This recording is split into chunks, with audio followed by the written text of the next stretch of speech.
public school teachers have spent years fighting back against school choice bills, but yesterday the measure passed while teachers couldn't be there in person. As Evening Edition's Carolina Buchek reports, some are left feeling betrayed.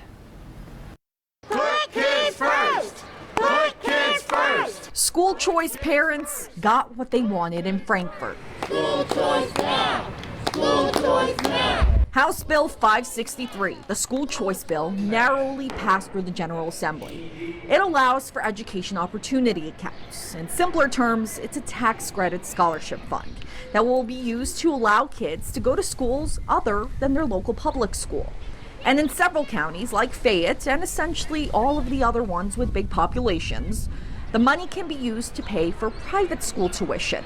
School choice parents say this opens up options for lower and middle class families. My children did great in public school, but her experience with private school was just so amazing. And to be able to have that choice for our kids just means so much. But those in public education are feeling differently about this bill. It almost feels like a kick in the gut. Jenny Bolander, a member of 120Strong, wants to make it clear public education supporters are not against private schools or other educational options. I have nothing against private schools. My mother went to a Catholic school. I have no problem with those whatsoever. Their problem is public money being used for private schools that won't face the same oversight.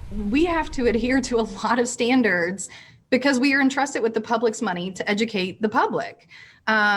And these schools don't have the same things. I'm not saying they're bad. I'm not saying they're awful. I do say I disagree with using public monies in private schools. And it's the way this bill was passed that really upsets public education supporters.